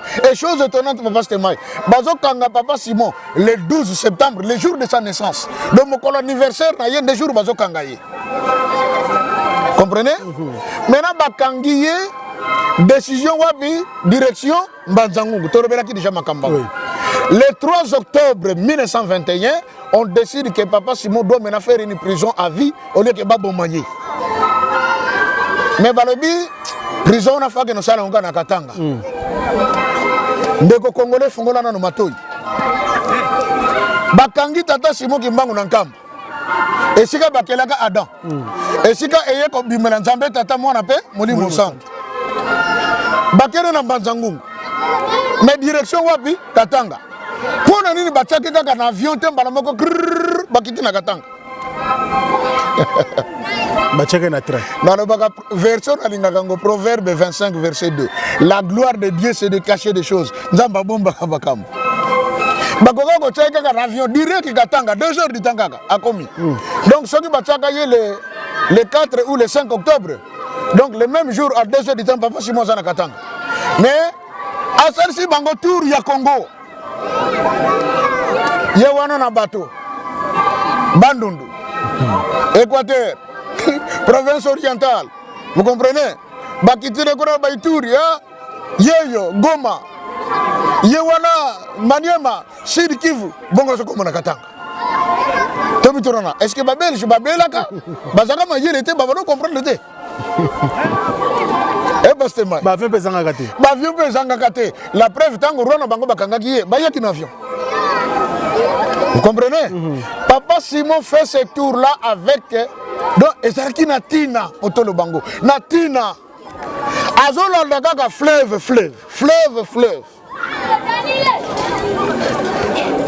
Tango akomaki na Bandundu. Boyiki gaba ko bokena maya baleki. Équateur bande ko beko yamba ya Tata Kimbangu ye ba ye ba fruit bo ba nini. Apeshe bango elaka. Tangu nyonso ngana kosana Katanga bana ngana ko sepeli Sabina. Tata Simon Kimbangu a beti 30 ans de prison. Pouvoir na bande ko bangale beti combien d'années? 32 ans. 32 ans. Na le baki pourquoi 32 ans? J'avais expliqué. Voiture ya plaque 32. Nako kende ya papa Mfuma Mbanza papa de Lungana Kiangani. En 1995, akena Guado kokuta na Mobutu alobi na yako se loko na biso tata pesa yo. Mobutu alobi mbuta mutu ko sala ngabo ete na se préparer te pesa kaka 2 ans na se préparer. Yango comme ça qui na 97. Vous voyez? Province orientale papa Kimbangu ke loba minoka balokele bazo kamwa. Mais waza mukongo ko loba munoko na biso ndenge nini? Je voudrais interpeller Bandeko Nabiso ya Est. Tolanda historique, il y a le gouverneur Papa Toutou Saloum, qui était gouverneur de Papa Simon a commis na Est, na Goma. Jeune moko bimaka na mbeli ayaka ko chaye ne longi. A côté bayonet a pasoli. Parti nyonso ya Papa Simon Saganini et pasukaka. Makile bandi ko couler na mabele. Yamako lobake soka zalaka une personne ordinaire nda kufela kawana. Papa Simon a lakelaka bango mabe. Awa bosalinga boye. Conflit nyonso bokozanango awa eko sukela na makila. Pena mikolo ko yakuna liboso ba armée étrangère et pour envahir mboka na biso. Mais porte d'entrée nango awa. Comme le Papa Simon. Oui. Et salimité. Wapi makila etangaka mingi na Congo.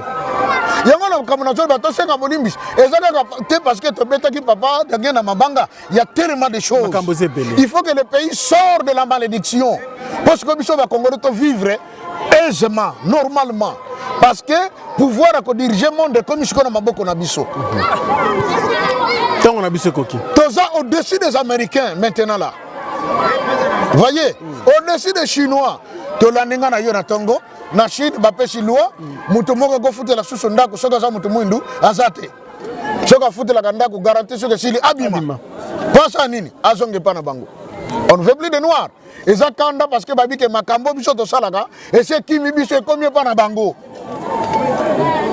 mindele bana kanda na temps oyo. Moi je peux pas perdre mon argent au pour na des potos na kemi ki na beta libanga nini libanga solo na Congo parce que bango tout bakoya ko funga mela biso papa lo biango oui vous voyez siko tata simo kimbango bazoki siye alakeli mabe est-ce que ba konzi bazoli kanisi ko senga bolimbi sela likambwana et on a dit que cette guerre elle est à la fois spirituelle parce que na kate zabire lakeli mabe na Maniema le gouverneur avait bien dit que mokonzo azala kuna l'époque atimola libulu ya munene bazui papa Simon batie na kati bazui bakonya menene bapelisi likolo makala moto kitelaka na sekuna asanini akufa metango moto siliko pela batala boye makala nyonso pembeni yera kati ata putulu na nzoto ezate oh mutu ndenge nini bobi misaye babi bokono bwake na mai kanga chena libanga babwaki na mai 4 jours après mon konzamboka beti tangabi mutatoka sou mai kuna te mai baby to boka ki mutu seke ya bando pola mais jour ba ye batala mutu akufi na kata mai babi misaye bateau ba plonger baza mouillé ya bimi na mai ya za sec mon konzarabité na lengi risute sirkiv boya ko so mutu ya bon meme côté boko ko mai voilà il va traverser le sud pour se retrouver où au Katanga avec combien d'années 30 ans de prison. Mabandaki Moussalakan en 1921. Vous comprenez? Dans sa deuxième forme en tant que Dangenda Kuntima, il est né en 1918. Tous ces chiffres-là ont des connotations. On a symbolisé Biloko Ana. Papa Simon Kimbangu Nakoya na ye mi balé. Abotame Nanzota Papa Dangenda. C'était en 1918. Donc il y a les chiffres 18. Oye Pesaki, tant il y a Bokonzi, il y a le président Joseph Kabila. 18 ans. Tandis que son père, M. Laurent Désiré Kabila, a salaki 3 ans. Or, Papa Dangenda était le 3e fils de Papa Simon Kimbangu. Ok. Vous comprenez? Et totalisé, c'est combien? 21. L'année du début du ministère de Papa Simon Kimbangu. Le mystère du 6 avril 1921. Vous voyez? Très bien. Et c'est là, ce temps-là, que Papa Simon Kimbangu va passer 30 ans de prison au Katanga. 30 ans pourquoi? Dans le bas qui me connaît que Koloye Sasalaka 30 ans de silence. Après, Aïko Vanda Moussala 3 ans de service à Silisi. Tandis que Tata Simon Kimbangu a sali Moussala tout le temps, mais durant 30 ans, il est en prison. Yango le 3 octobre 1951, 30 ans tant que coquille, Abima na cellule lié moko mes portes déjà fermées. Alors mon temps est fini. Oh, on connaît ça sala silence, ngana sala ki ngona kata prison. Donc moi na zonga sukuna exacté. C'était la fin. Mais Tata Simon Kimbangu Azana Katanga, c'est là que Mobutu a rentré pour visite. A Mimaka Mbongo, 27 francs, et Zakina Kata vélo, papa Rengeda Pesa. Azaka Bokonzité, Azui, il y a 30 ans, au Alakaki, na Bandeko Équateur. Et voilà que Bokonzina Katanga sali au total 21 ans. Tona Bandeko Baswaï. Vous voyez, Papa Simon Kimbangu Tango a Koufi. Nzoto na ye elonge Katanga eye koleka na Mweneditu na Kasai. Vous voyez? Et trenaki mukewana bande kwa Kasai bayaka ko yambaye avec effervescence. Lelo bokonzeza wapi na Kasai. Ndetango elonge Kasai e koti susu na mai en passant par Bandundu, Kinshasa Matadi Mayo lelo nzoto za wapi na Nkamba, likambo ezali. Vous voyez? Likambo ezali, mais peut-être liboso to kokerende to kolobelango. Mais likambo ezali. Likambo ezali. Alors, maintenant, pourquoi Papa Simon a kené ko la prison kaka na Katanga? C'est ça la grande question. Vous voyez? Parce que Bible lobi na Ézéchiel 47 que trône ya Nzambe ne bandeli ezalaki na sud.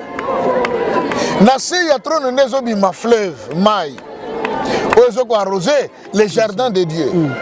Maintenant, il était question que Nzambe a retiré le trône na ye ezalaki na sud parce que asia poni esika na centre de la terre awa tozali babengango secteur d'Intimanti. Tolobaki déjà makambango awa. Vous voyez? Mais Tata Simon Kimbangu a fait ça la prison qu'on a. En soi, c'était pour aller récupérer son trône. Ok. Yango pona kotalisa elembo ke kuna eloko Nzambe ezalaki wana. Aujourd'hui au Katanga se trouve un temple de l'église kimbangiste et tongami na temps ya papa Mfumambanza papa d'Alunga na Kiangani. Mais jour ya inauguration papa Mfumambanza dit wana eza musala na ngai te. Kiangani kende kuna. Papa Simon Kimbangu Kiangani, c'est lui qui est allé inaugurer ce temple. C'est Simon Kimbangu. Il prouve à suffisance que l'oko nanga na tchaki awa. Na eko zongo parce que siège nango skeza wapi Kamba. Soko tali temple Katanga na Kamba, ils ont même forme. Malgré que même dimension, mais même forme. Ils ont la trône ya Nzambe. Et zalaki na sud. Nzamba ramenango na esika o Yaponi. Un jour to so na papa Simon Kimbangu Kiangani. Alobi nanga boye. Likambo sala ke tata Nzambe apo na contre oyo. Pona ko vandisa bo Nzambe na ye to bo kontina ye. Ezali ke nesiko na lobaki Mwanja Kienga. Tango papa Simon Kimbangu babwa kaka ye na Angelo to mona ki cercle wana sima temple wa. Akeno ko ya wana. Bambuta de l'époque ya contre oyo. Babano sala boye papa Stemai. Soki basuyo na mwasi ya batu. Bako kene nesiko na Mwanja Kienga batimoli libulu. Bakundiyo ya bomo imuto tikali libanda. Oh. Vous comprenez? Oko sala wana ti okomi asphyxié au koufi. Mususu soko yiba ki osala ki crime moko boy batimoli batie yo pasi yo koyoka tangu bako bimisa yo olembi ye nyonso olembi okozongela so mabe wana te. Et papa me dira ceci, Nzambe tango moni comment batono babana ko appliquer mobeko to mibeko alobi et sika ya malamu yo kene ko vandisa bokonzi nanga yango wana parce que batona bakozala siko bato ya respect ya nini ya bibeko. C'est la raison pour laquelle nous avons Kamba Nouvelle-Jérusalem, le siège de Dieu, dont le trône est quitté en soi au papa Vandaka. Mais le trône de Dieu, c'est le temple. Vous voyez? Et puis ce côté-là, dans la position, il y a quitté ya Tata Nzambe. Bible le Bible na mukana na Apocalypse. Que Nathan wana peuple a besoin de moïté. A besoin de lumière. Parce que Nzambe yemoko a la moï na bango. A la lumière na bango.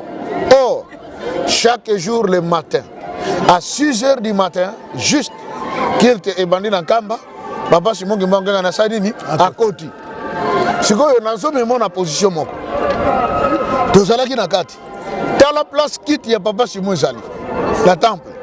Soki avandi ataka mokongo wapi esika moye bimelaka. Vous comprenez? Soki to bimi culte. Cérémonie ya poko zo sale maliboso ya résidence. Bate petiti avandi. Mokongo tali wapi côté moye côté laka. Vous voyez? La Bible dit dans Ésaïe, du soleil levant au soleil couchant, c'est l'Éternel qui est Dieu. Tongo to yoki mongongo na ye. Batata ye ba mama kiambote kieno kiambote abwe tukolele fioti kaka yebeno tuteze le fioti. Et puis après ce message, tongo lele tozana tsinzani. Tongo lele tozana programme boy. Tongo lele tozana boy boy. C'est chaque jour. Soki to komi na poko pe. To ye ko pesa le kumu na oya koti sakamoi.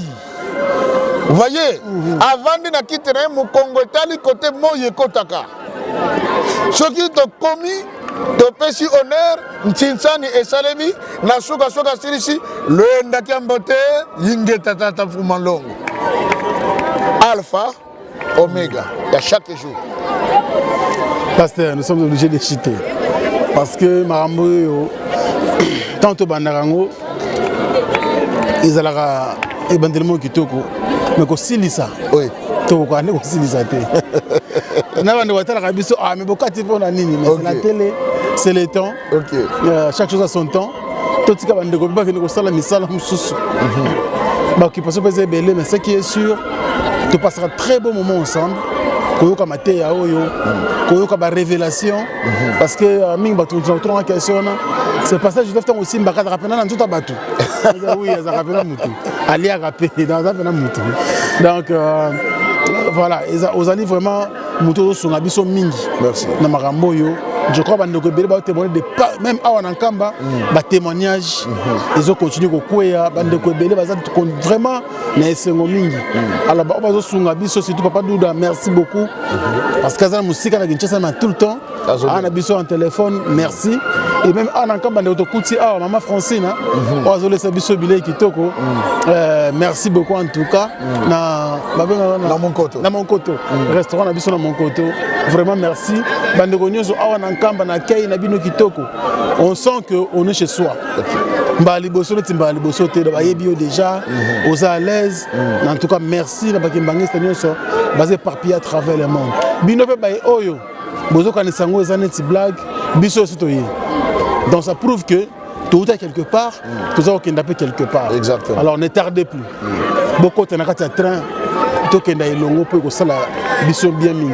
Alors je crois que la cash na biso lelo il y a une différence ningi batuna biso papa mais to contribuer ndenge nini toujours résolution to tcheli bango compte bancaire to tcheli numéro Airtel Money pour bande wa Congo na Orange Money donc ba oyo balingo contribuer pour que œuvre oyo et comme munene parce que Moussala Otobana Papa Joseph aussi quand on sauté ils a libé dans libéla et qu'on changer plutôt la forme mais ils a Moussala qu'on continue à kaka ata comme ministre ata comme PDG ce qui wapi akobanda ko tourner na biso ka totika été parce que oh nza matieka tina ito na ngo bosenga pour laisser biso et kolisa biso ezongisa biso na orientation na biso normale pour tout la parcours na biso spirituel comme Nzambe azosenga biso alors yango wana tocheli bino participation à $1, il y a 50 cents, il y a oyo kokeli nango, tu es obligé de volontairement au sali yango pour que vision oyo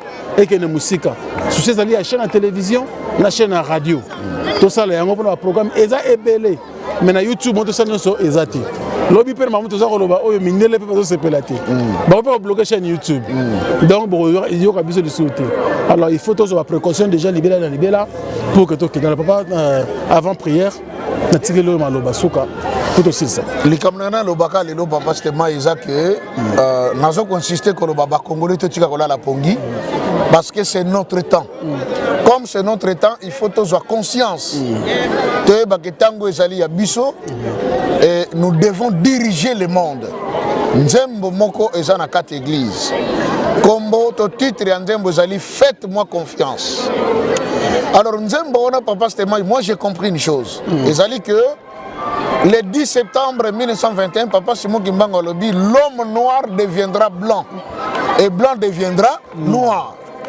Mais na Nzembo faites-moi confiance, Nzambe a signifié.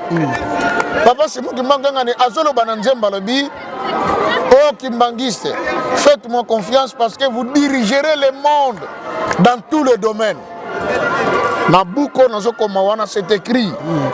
Nous avons le domaine politique, nous avons le domaine scientifique et le domaine spirituel. Dans le domaine spirituel, il y a Nzambaza. Basali na yepe, Basali, photo que nous teya, Tolak le véritable évangile. Eza authentique, eza solo. Voyez. Très bien. Et le côté scientifique, papa Simon Kimbangu nous a donné l'écriture négro-africaine, Mandombe, où il y a le côté littéraire et le côté scientifique, pour une invention. Voyez. Et le côté politique, à la Kakibisoni, l'indépendance, on peut avancer. Exact. Donc, les Congolais sont là parce que c'est notre temps, c'est notre moment.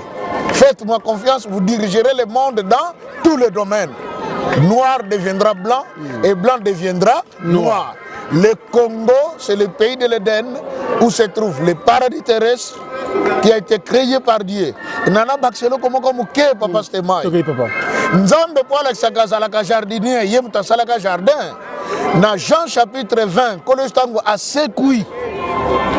Mutu aliboso monaki ko Marie de Madeleine ou Marie de Magdala. A comment quoi que le livre n'est pas besoin de côté parce que c'est une femme. Ça c'est la culture romaine. Mais Marie de Magdala a comment makamba s'écrit en kolo yo minene. Alors bitango kolo yo sekui ye a confondre ye Jean Lobiango. Alors, monsieur le jardinier, si c'est toi qui as pris mon maître, dis-moi où est-ce que tu l'as mis. J'irai le chercher. Mais tant que nous sommes bien na kombo na ye ayoki voix.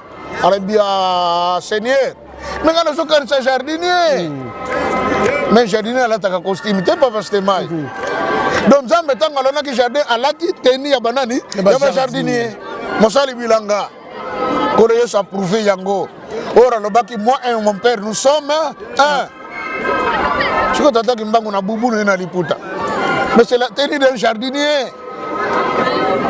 C'est-à-dire qu'il nous montre que je suis dans les jardins. Maintenant nous sommes likambanini ya sika. Yango lobi nzambe alinga sala likambo uta mokili bandana nu et salemate. Tozokota mokili ya sika pemboka ya sika. Yo moko muto yoki biso oyeba ko comprendre bokila sika mboka siko kota ngona attitude nini parce que kongoza mboka nani ya nzambe le paradis terrestre. Prochainement nzamba songa biso nangolu na ye tokoba na likambango tolobela ndambo etikali sur la création. Merci beaucoup. Je crois d'ici là on appelle 16e numéro dans l'ensemble et 6e sur la création. Ah, toujours dans le camp. En tout cas, il y a l'effort. Tous ont appelé quelques sites. Ne pas le baki ba eza nyonso abilembo ezali. C'est vrai. Eza tellement belé. Tokozwa nyonso na mokolo moko te. Mais mokyo to ko sa na ngolu na yemoko na makasi ko pesa biso to ko lakisa bino. Parce que ye awa pona bino. Boko tala makambo eza ko leka awa netika bozalaki parce qu'Afrique il faut eye awa pona bino. Donc la yemoko apesi faveur. Tu peux essayer le beaucoup à lobby. Il y a autre chose numéro pour que et accompagner Malobanaye et puis et se concrétiser. Merci beaucoup. Nachaton Kolo, l'artiste qui était là pour vous. Tous en a Kamba. Je crois que mon épée n'a pas photo.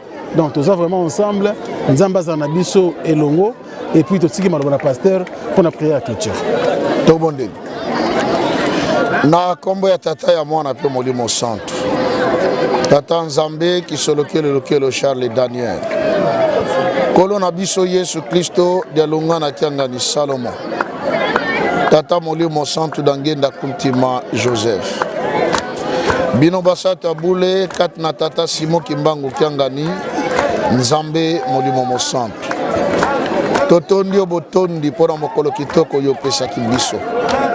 Pena tango yo pona ko réaliser émission Yaboyebi na 15e numéro oyo sango na yango ekei mokili mobimba. Lelo pesi biso ndingisa toteya toloba na mokili tolakisa bango pamba te tikali kaka likambo moko muke oyo yo tata Nzambe olingi osala yango papa tosengi moko na moko ya oya kolanda biso pa landi biso fongola isusu mato ya molimo ayoka malamu oyo ayoka ki malamu te asusola malamu oyo asusola ki malamu te pamba te tango tokomi olingi te tozala ba ignorant mais olingi tomi yeba parce que zali tango na biso pambola mosali na yo papa Stemai pambola Africa Info pe basali nyonso kanisela mosali na yo papa Dududa oyo azwaki likanisi lelo likanisi yango ezali kobota mbuma pambola lingomba na yo mobimba kanisa pona bambuta nyonso lingomba bandimi pe bazangi kondima bazangi koyeba yo bayeba yo po te banso tosalela yo olobi tango tozali tango na biso oyo elingi yo tata Nzambe salema ya mongune ezala mosika okombo tata mwana pe molimo centre. Amen. Amen. Au revoir. À très bientôt.